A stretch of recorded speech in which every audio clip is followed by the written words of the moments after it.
toning it down a notch with the match against Port Vale in the Capital One Cup. As you can see, we've got a reserve side on Langarek, Klein, Flanagan on the wings, Torre and Lovren centre-backs, Henderson and Joe Allen will be the midfield, Asaidi and Lallana the wingers, the attacking wingers, and Luis Alberto with Charlie Austin as the strike force.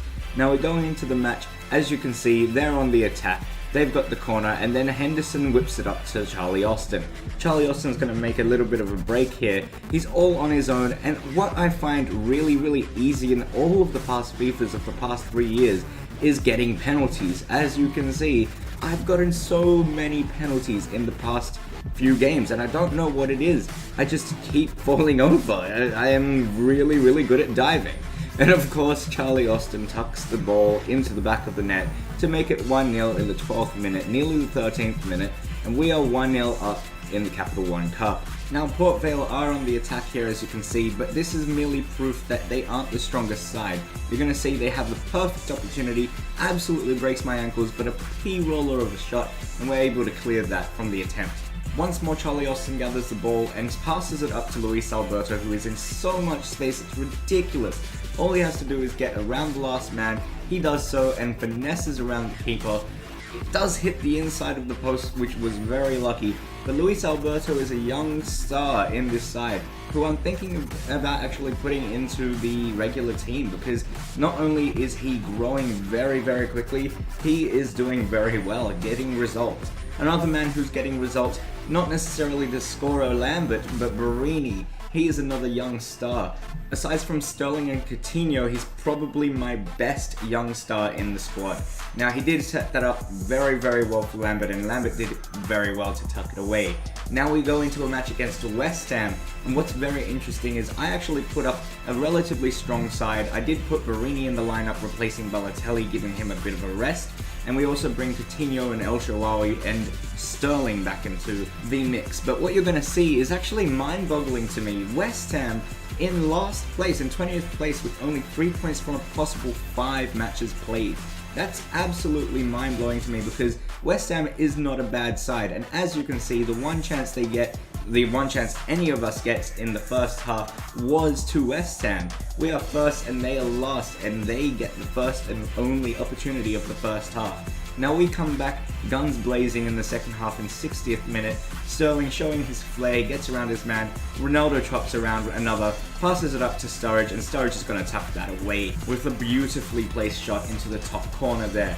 Now we cut to the 75th minute, and I find this happens a lot. As you can see there, Coates, he tried to get away with the ball there and try to make the steal, but it, for some reason, just did not happen. And West Ham using and abusing that near post OP. It happens every episode. I tell you what, it is really dangerous. You need to try it out. If you have not scored or even tried that type of shot, you have to try it out, because it does work. Now straight away from that, in the 81st minute, Sturridge gets the ball with a lovely steal, and he's just going to go all the way, pass it up to Barini, and mirrors the first goal. Barini tucks that away, and he ends it with his vintage biting hand celebration, and really it was a mirror of that first goal with the Ronaldo chop and everything. Now straight away again from the counter attack, Barini is going to get the ball. He's got Sturridge up with him, but he decides to get around his man. He can simply pass it off and lay it off, but Sturridge just was not running with him at the end. But he decides to take the shot, and he gets the brace. And that goal made sure that we secured all 3 points. Now the result, honestly, was not so fair on West Ham, because they did contest the whole way through. Barini gets man of the match with an 8.7 rating, and rightly deserved with his 2 goals. Sturridge on an 8.1, and then 2 goals for Barini, 1 goal for Sturridge, and then 1 assist each for Sturridge, Sterling. And Nathaniel Klein as well at left back. He actually did surprisingly well. Now we take on Celtic in the Champions League. This is our lineup. We're bringing Balotelli and Sturridge back in as the regular strikers. El Shaarawy, as you can see, is out of form, but we're bringing him in just to see if we can get him back in the momentum. You can see here as well, we're in second place because we did draw the first match against Wolfsburg. So we want to come against Celtic and really say, hey, we are here to win. And we start the game off with a lovely attempt there, but Sturridge really should have put that away. don't know how the keeper saved that. We do come away with the corner. Contrail takes a shot, and what a shot it was if that would have went in. But then we get another corner. El Shaarawy whips in a second one, and it's just got so much curve on it, and somehow Lallana manages to get his head onto it. Lallana isn't the tallest of people on the field, but he manages to get there before the keeper. This had some curve on it, honestly, and I thought the keeper was going to catch it, but no, Lallana actually managed to get there. Now, as you can see, halftime approaches and Balotelli picks up a knock, so we have to bring on Charlie Austin, and I want to see how Charlie Austin fares. Straight away, Sturridge, he's getting on the ball. Blaszczykowski makes sure of the steal, passes it up to the man himself, Charlie Austin. He makes a lovely turn to get around his man. All he has to do is beat the keeper, and what a lovely placed shot. I have not seen a goal like that. It's very honestly reminiscent of the first Balotelli goal that we saw against Arsenal, I believe, where he just placed it so well. And this, although it's not exactly the same, its placement is just so precise, and it hits the back of the net. Now Celtic do get a chance as well. They make great work with their possession, and they make, speaking of precise passes and a precise shot as well to get around Mignolet. And as you can see, he's running back to the half-line spot because he's just so happy that they've actually scored. Having said that, we get another steal. Blaszczykowski is so brilliant when it comes to stealing the ball there. And I have to say, what an absolute wonder ball from Lallana, and you know what's coming. Near post OP, Sturridge is going to get the brace. Second match in a row, we win 3-1. What a match it was, honestly. The result is probably fair in this one, not like the West Ham one, because we were dominant. The first half was a little bit more even, but the second half we absolutely smashed them, aside from that one goal tucked away by Forest. But we get away with another 3 points in the Champions Cup.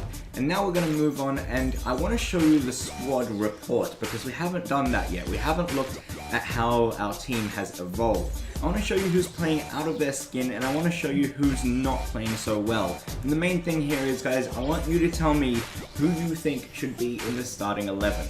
So I'll speed this up now. Maybe if you want to see a particular player, just pause the video, and also at the very end I'm going to show you the league table as well as the stats, who's the top goal scorer, who's the top assist man, and so forth. So I'll see you guys in a little bit.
Okay, so finally we're taking a look at the league table, and Liverpool are on top of the league with Manchester United in first and second place, 16 points each, 5 wins, 1 draw, 0 losses.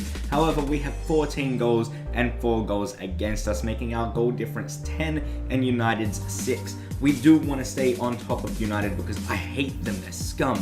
But anyway, Everton all the way in 18th, that's a good thing. Arsenal in 6th, City in 5th, Chelsea in 3rd as well. Now this is the top scorer sheet. Samaras, I mentioned him in a previous episode, he is 1st, and for good reason. He is hitting the back of the net.